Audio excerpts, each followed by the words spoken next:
حضرات گرامی، حضور صلی اللہ علیہ وسلم کی حدیث مبارکہ سنیے. آپ نے ارشاد فرمایا کہ تمام آسمانی کتابوں کے علوم قرآن میں ہے. قرآن کے سارے علوم سورہ فاتحہ میں ہیں. سورہ فاتحہ کے سارے علوم بسم اللہ میں ہیں. بسم اللہ کے سارے علوم بسم اللہ کے با میں ہیں. اور بسم اللہ کے با کے سارے علوم بسم اللہ کے با کے نیچے جو نقطہ ہے وہ ہے، اس میں ہے. اور مولا علی رضی اللہ تعالیٰ عنہ آپ مبارک فرماتے ہیں تفسیر روح البیان میں ہے انا نقطۃ تحت البا، بسم اللہ کے با کے نیچے جو نقطہ ہے وہ میں. سبحان اللہ. گویا تمام آسمانی کتابوں کے علوم قرآن میں درج ہے. قرآن کے سارے علوم سورہ فاتحہ میں، فاتحہ کے سارے علوم بسم اللہ میں، بسم اللہ کے سارے علوم بسم اللہ کے با میں، با کے سارے علوم با کے نقطہ میں، اور وہ نقطہ مولا علی رضی اللہ تعالیٰ عنہ ہے.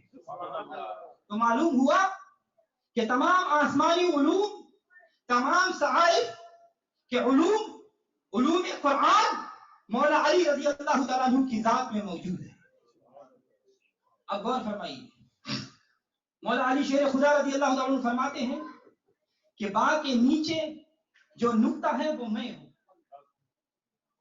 آپ نے با کے نیچے جو نقطہ ہے کیوں فرمایا کہ میں ہوں؟ اس پر بہت سے وجوہات ہیں. مفسرین، صوفیاء اکرام، علماء اکرام نے لکھا ہے. میں صرف ایک بات کہتا ہوں کہ آپ نے اپنی ذات کو با کا نقطہ اس لیے قرار دیا کیونکہ علم نحو کا یہ اصول ہے. علم نحو کا یہ اصول ہے الباء للالصاق والاتصال. با الصاق کے لیے آتی ہے اور اس کا معنی ملانا. یوں تو با کئی معنوں کے لیے استعمال ہوتی ہے. ایک معنی الاتصاق والاتصال ہے، یعنی با ملانے والی ہے. تو آپ فرماتے ہیں کہ با کا نقطہ میں ہوں، تو آپ کے اس ارشاد گرامی کا مطلب یہ ہوا کہ میں بندوں کو خدا سے ملانے والا ہوں. یہی وجہ ہے کہ مولا علی رضی اللہ تعالیٰ عنہ تمام سلاسل طریقت کے امام ہیں. ہمارا اہل سنت کا موقف یہ ہے کہ ولایت مولا علی شیر خدا کی محبت اور غلامی کے بغیر نہیں ملتی. ولایت کے امام ہے، فیضان ولایت کے قاسم ہے، شہنشاہ ولایت ہے، اور ولایت آپ کے در سے ملتی ہے، ولایت آپ کے گھر سے ملتی ہے. قیامت تک کوئی سلسلہ، نقشبندی ہو یا قادری، چشتی ہو یا سہروردی، تمام مولا علی کے شیر خدا کے سے فیض پاتے ہیں. اور طریقت کا کوئی سلسلہ ایسا نہیں کہ جو مولا علی سے فیض نہ پاتا ہو. لہذا تمام اولیاء، غوث، قطب، ابدال، اوتاد یہ مولا علی کے زیر قدم ہے، اور ساری ولایت علی کے در سے تقسیم ہوتی ہے. آپ فقر کے بھی سلطان ہیں اور ولایت کے بھی امام ہیں. لہذا طریقت رب سے ملانے والی ہے، ولایت رب سے ملانے والی ہے. خدا کا قرب اور معرفت اس امت میں اگر کسی کو نصیب ہو سکتے ہیں تو وہ مولا علی کے ذریعے نصیب ہو سکتے ہیں. اور ہمارا اہل سنت کا یہ موقف ہے کہ مولا علی کے قدموں کی خاک، آنکھوں کا سرما اور سر کا تاج بنائے بغیر کوئی ولی نہیں بن سکتا. تو حضرات گرامی، بے مسئلہ ذہن نشین رکھیں. بہت اہم بات کہہ رہا ہوں، ذہن نشین رکھیں کہ حضور صلی اللہ علیہ وسلم کے دو فیض امت کی طرف آ رہے ہیں. حضور صلی اللہ علیہ وسلم دو نسبتوں سے ہمیں نواز رہے ہیں. ایک نسبت نبوت، دوسرا نسبت ولایت. آپ کی ذات اقدس سے فیض کے دو چشمے پھوٹ رہے ہیں. چونکہ آپ صلی اللہ علیہ وسلم کے بعد اب قیامت تک کوئی نبی نہیں، لا نبی بعدی، اٹل فرمان ہے. در نبوت تو بند ہے لیکن فیض نبوت جاری ہے. فیض نبوت کا دروازہ کھلا ہے. لہذا اب کوئی نبی ہونے کا دعویٰ نہیں کر سکتا. ختم نبوت پر ہمارا ایمان ہے. حضور کی بارگاہ سے دو چشمے پھوٹے ہیں جن کا فیضان قیامت تک جاری رہے گا. ایک فیضان نبوت، دوسرا فیضان ولایت. فیضان نبوت کا وارث ابو بکر کو بنا دیا اور فیضان ولایت کا وارث مولا علی کو بنا دیا. اس حقیقت کی جانب امام ربانی مجدد الفسانی شیخ احمد سرہندی رحمۃ اللہ علیہ آپ اپنی کتاب مکتوبات امام ربانی میں ارشاد فرماتے ہیں کہ نبوت کا دروازہ بند ہے، نبوت تو ختم ہو گئی لیکن ولایت جاری ہے. حضور کے بعد نبوت تو ختم ہو گئی لیکن اس کا فیض قیامت تک جاری رہے گا. اور دوسری طرف قیامت تک ولایت جاری ہے اور اس کا فیض بھی جاری ہے. حضور کے بعد اب نبوت تو تقسیم نہیں ہو سکتی، تقسیم نہیں ہوگی، لیکن ولایت قیامت تک تقسیم ہوتی رہے گی. ولی بنتے رہیں گے، غوث بنتے رہیں گے، ابدال بنتے رہیں گے، قطب بنتے رہیں گے. تقسیم ولایت کی یہ ڈیوٹی مولا علی کے سپرد کر دی. یا یوں سمجھے کہ ختم نبوت کا تخت مدینہ منورہ میں بچھا ہے، یہ کہیں اور منتقل نہیں ہو سکتا. اب میرے نبی نے تخت ولایت بھی لگانا تھا، توجہ چاہوں گا، تخت ولایت بھی لگانا تھا. اگر یہ بھی مدینہ منورہ میں رہتے تو تخت نبوت اور تخت ولایت آمنے سامنے ہو جاتے. یہ دونوں تختوں پر دو بادشاہ مانے جاتے، دو بادشاہ سمجھے جاتے، اور یہ شان نبوت کی انفرادیت کے خلاف تھا. اسی لیے نبی صلی اللہ علیہ وسلم نے تخت ختم نبوت مدینہ منورہ میں رکھ لیا اور تخت ولایت نجف یا مزار شریف میں مولا علی کو وہاں پر منتقل کر دی. تو حضرات گرامی بات توجہ چاہوں گا، نادان لوگ وبیلا کرتے ہیں، شور مچاتے ہیں اور یہ کہتے ہیں کہ علی کے خلاف سازش ہو گئی. ابو بکر کی قبر روضہ رسول میں، فاروق اعظم کی قبر روضہ رسول میں، عثمان غنی کی قبر جنت البقیع میں، ان تینوں کو اپنے پاس رکھ لیا اور مولا علی کو دور کر دیا. نادانو، نبی دور تو نہیں، وہ تو حضور ہے. نبی دور نہیں، وہ حضور ہے. یا تم نبی کو حاضر و ناظر ماننے سے انکار کر دو اور قرآن کے منکر ہو جاؤ جس میں اللہ تعالیٰ فرماتا ہے النبی اولی بالمؤمنین من انفسہم. لیکن اگر تم بھی یہی مانتے ہو تو پھر وہ دور کا دور تو نہیں. تو حضرات گرامی، مدینہ میں تخت نبوت لگا ہوا ہے اور ولایت کا تخت نجف یا مزار شریف میں لگا ہوا ہے. یہ خدائی فیصلہ ہے، یہ مصطفی فیصلہ ہے اور اس میں کوئی سازش نہیں. اگر تم اس کو سازش کہتے ہو تو اس روایت کے متعلق کیا کہو گے کہ جس کے متعلق سیدہ فاطمہ رضی اللہ تعالیٰ عنہ کی قبر مبارک جنت البقیع میں بنائی گئی. حضور صلی اللہ علیہ وسلم نے سیدہ فاطمہ کو اپنے روزے کے ساتھ بلا لیا. دفن کرنے کے بعد احباب نے یہ دیکھا کہ جب واپس لوٹے تو دیکھا کہ حضور کے پاس بھی ایک تازہ قبر بنی ہوئی ہے.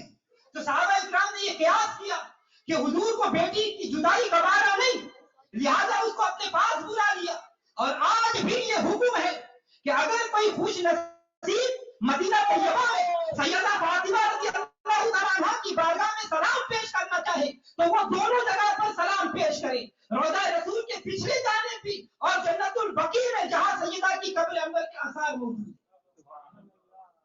تو حضور صلی اللہ علیہ وسلم چاہتے تو مولا علی کو عراق یا افغانستان کی بجائے اپنے پاس رکھ لیتے، ان کے لیے تو کوئی مشکل نہیں تھا. لیکن یہ ان کا اپنا فیصلہ ہے. آپ سوال کریں گے کہ اس فیصلے کی حکمت کیا تھی؟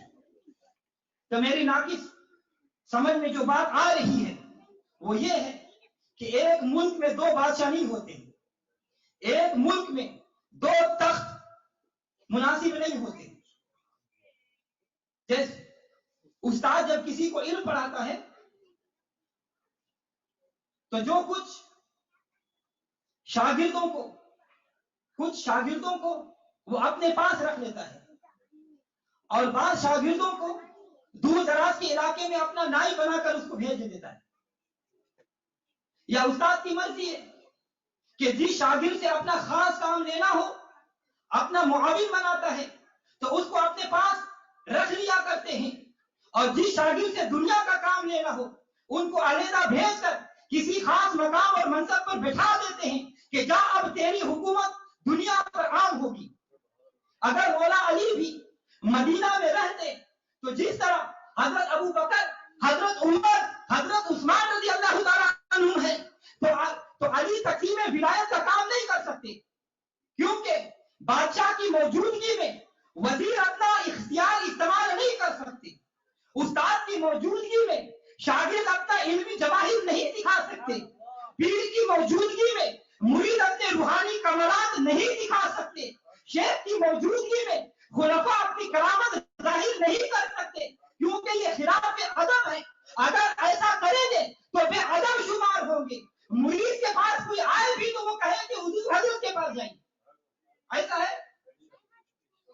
اب جس مرید نے زیادہ کام کرنا ہو تو ڈیوٹی بڑی ہو, پیروں کی عادت یہ ہے کہ ان کو دوسری جگہ پر بھیج دیتے ہیں کہ تو وہاں کا بادشاہ ہے, وہاں بیٹھ کر اطمینان سے کھل کر کام کرو, کیونکہ بزرگوں کی موجودگی میں چھوٹے کام نہیں کر سکتے, ان کے مقابلے میں علیحدہ تخت اور مکتب نہیں بچھا سکتے. اسی طرح مولا علی رضی اللہ تعالیٰ عنہ نے اپنی ولایت کے جواہر دکھانے تھے. انہوں نے دنیا میں ولایت کو جگمگانا تھا, ولایت کا سکہ جمانا تھا, ولایت کا فیض تقسیم فرمانا تھا. انہوں نے غوث, قطب, ابدال, اوتاد بنانے تھے. اگر حضور صلی اللہ علیہ وسلم کے پاس رہتے تو آپ کی موجودگی میں علی کھل کر کام نہیں کر سکتے, کیونکہ آپ کا عذاب مانے رکھتا. اسی لیے حضور نے فرمایا, اے علی تیرا تخت ولایت عراق یا افغانستان میں بچھاتا ہوں, تو وہاں کھل کر ولایت کا بادشاہ بن کر قیامت تک فیضان ولایت کو تقسیم کر. یہ راز تھا, اس راز کو یار لوگوں نے سازش سمجھ لی, حالانکہ یہ قدرت کی منشا اور نبی کا فیصلہ تھا. حضرات گرامی, پھر مولا علی نے حضور کی اجازت سے دنیا میں ولایت یوں تقسیم فرمائی کہ آپ کی نظر ولایت جس پر پڑی ولی بنتے گئے, آپ کی نظر ولایت جس پر پڑی غوث بنتے گئے, آپ کی نظر ولایت جس پر پڑی قطب بنتے گئے, آپ کی نظر ولایت جس پر پڑی ابدال بنتے گئے, آپ کی نظر ولایت جس پر پڑی اوتاد بنتے گئے. مولا علی کی نگاہ ولایت حسین پر پڑی تو اسے شہید اعظم بنا دیا. مولا علی کی نگاہ ولایت ابو حنیفہ پر پڑی تو اسے امام اعظم بنا دیا. مولا علی کی نگاہ ولایت عبد القادر جیلانی پر پڑی تو اسے غوث اعظم بنا دیا. مولا علی کی نگاہ ولایت احمد سرہندی پر پڑی تو اسے مجدد اعظم بنا دیا. کسی کو داتا علی حجویری بنا دیا, کسی کو خواجہ اجمیری بنا دیا, کسی کو قطب الدین بنا دیا, کسی کو معین الدین بنا دیا, کسی کو نقشبند بہاؤالدین بنا دیا, کسی کو فرید الدین بنا دیا, کسی کو نظام الدین بنا دیا, کسی کو اخندزادہ امام خراسانی بنا دیا, اور کسی کو سید احمد علی شاہ. اللہ اکبر, یا رسول اللہ, یا رسول اللہ,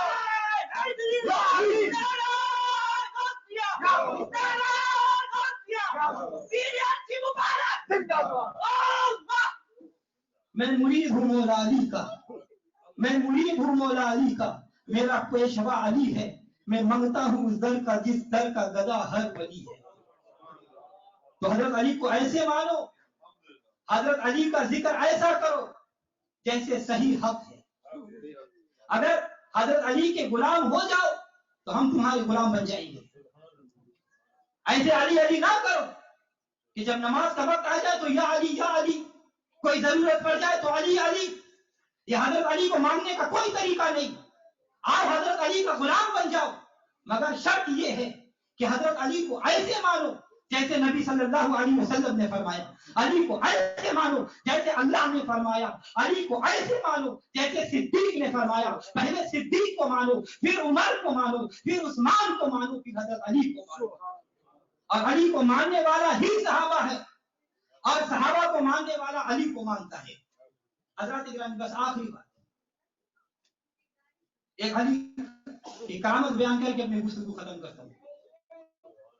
سورہ کہف میں موجود ہے امام فخر الدین رازی رحمۃ اللہ علیہ آپ فرماتے ہیں کہ مولا علی کا دور ہے, مولا علی کے دور خلافت ہے.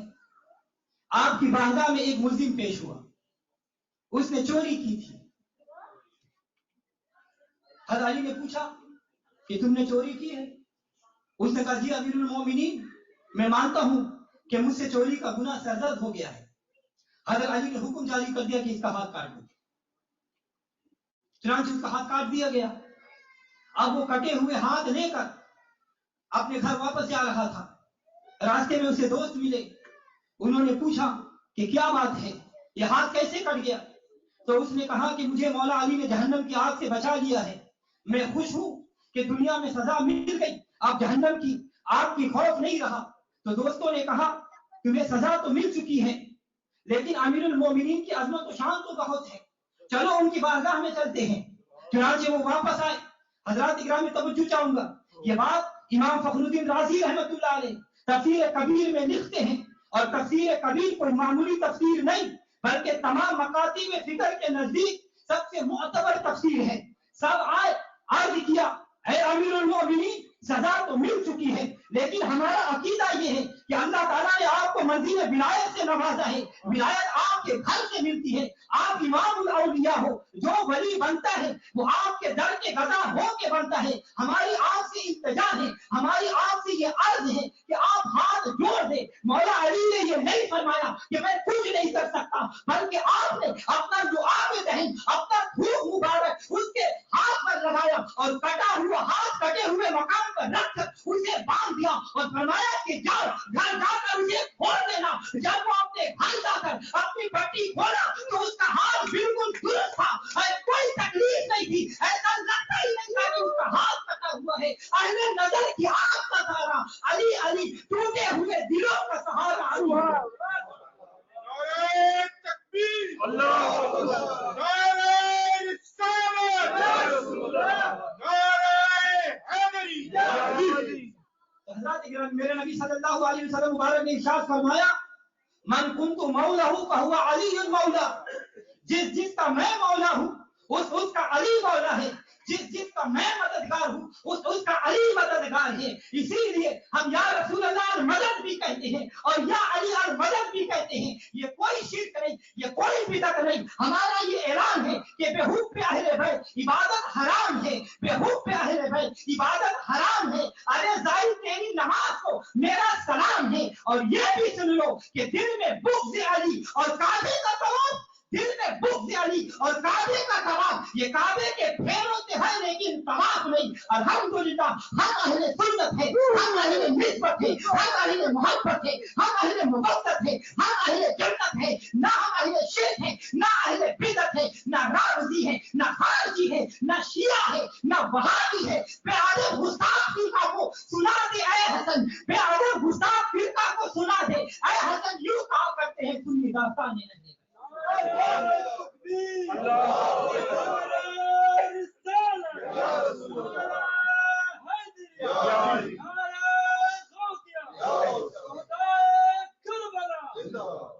حضرات گرامی بس آخر میں ایک منقبت مولا علی کی بارگاہ میں عرض کرتا ہوں, آپ حضرات ساتھ میرے ساتھ مل کے پڑھیں تاکہ ہمارے سب کا نام اس میں آ جائے. ممتاز علی کو ہر بشر سے پایا, ممتاز علی کو ہر بشر سے پایا, ہم نام خدائے بہرو بھر سے پایا. پہلے تو علی ملے خدا کے گھر سے, پہلے تو علی ملے خدا کے گھر سے, پھر ہم نے خدا کو ان کے گھر سے پایا. اہل نظر کی آنکھ کا تارا علی علی, اہل نظر کی آنکھ کا تارا علی علی, اہل وفا کے دل کا سہارا علی علی, اہل وفا کے دل کا سہارا علی علی.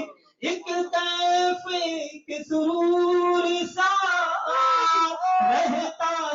رات دن، ایک کیف ایک سرور سا رہتا ہے رات دن، جب سے ہوا ہے برد ہمارا علی علی، جب سے ہوا ہے برد ہمارا علی علی، اور دنیا میں سب سے اعلیٰ گھرانے کے نور ہو، دنیا میں سب سے اعلیٰ گھرانے کے نور ہو، اس واسطے ہے نام تمہارا علی علی، اس واسطے ہے نام تمہارا علی علی، رحمت نے لے لیا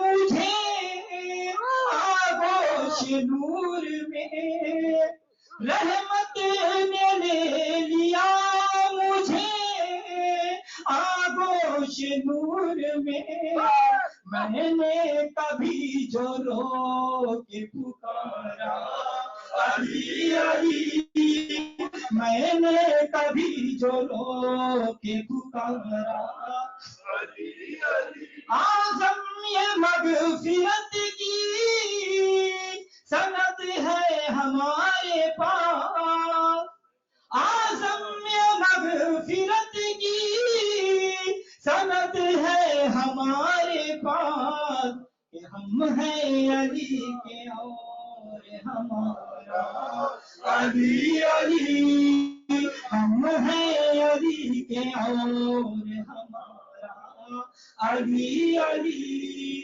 اہل نظر کی آنکھ کا تارا علی علی، ٹوٹے ہوئے دلوں کا سہارا